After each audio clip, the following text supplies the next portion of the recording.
Damai sejahtera daripada Allah yang melampaui segala akal, itulah yang memelihara hati dan pikiranmu di dalam nama Tuhan Yesus Kristus. Amin.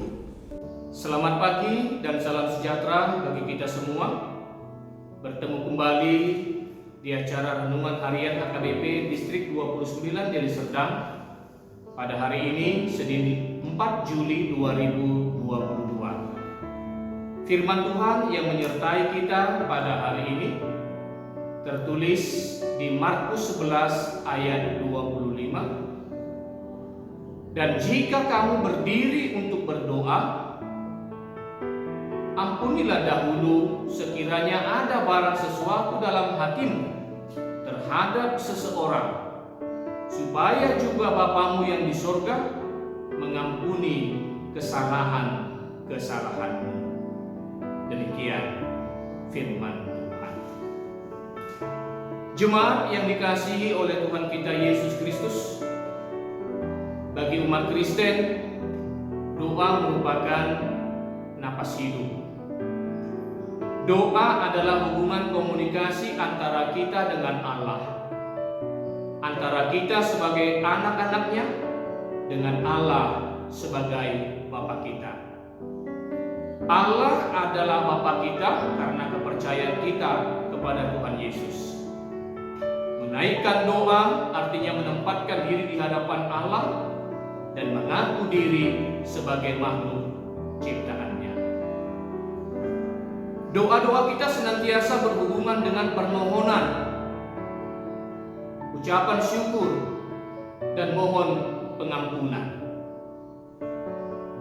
Kita menyampaikan penderitaan dan kerinduan kita agar Tuhan berkenan memberikan berkat dan sukacita yang kita minta melalui doa.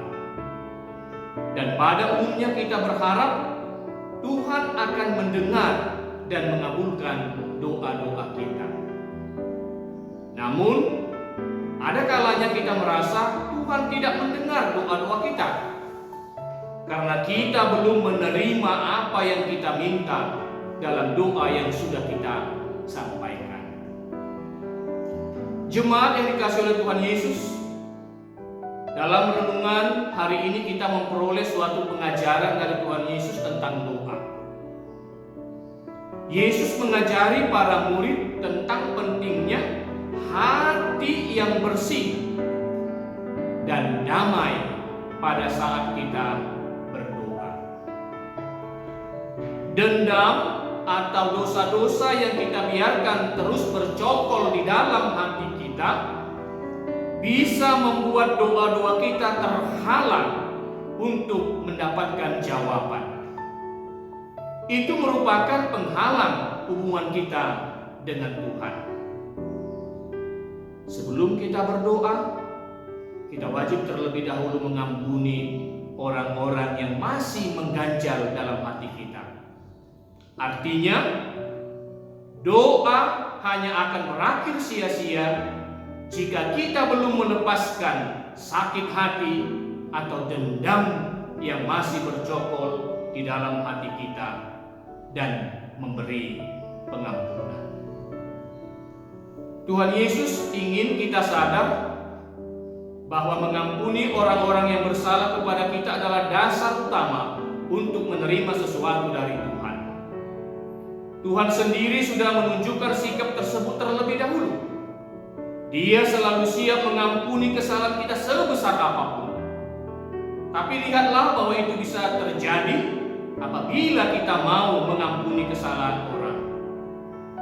Di Matius 6 ayat 14 disebutkan, karena jikalau kamu mengampuni kesalahan orang, Bapamu yang di surga akan mengampuni kamu juga.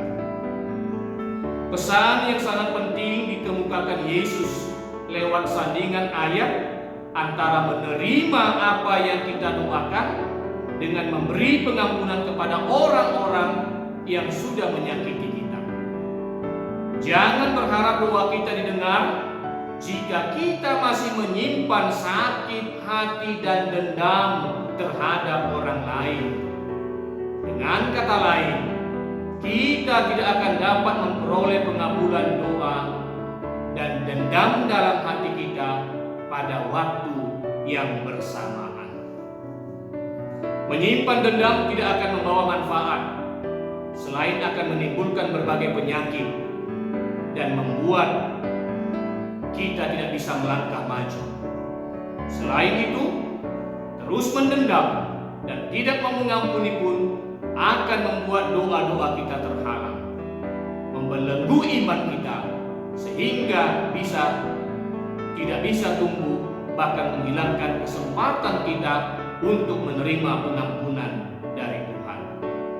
Sungguh, perihal pengampunan ini memegang peranan penting bagi pertumbuhan iman kita dan sangat menentukan terhadap apakah doa kita didengar Tuhan atau tidak. Jemaat yang dikasihi oleh Tuhan, saling mengampuni memang mudah dikatakan, namun tidak mudah untuk dilakukan. Sesungguhnya saling mengampuni merupakan hal penting dalam hidup persekutuan dengan Tuhan dan sesama, karena dalam pengampunan akan tumbuh kedamaian.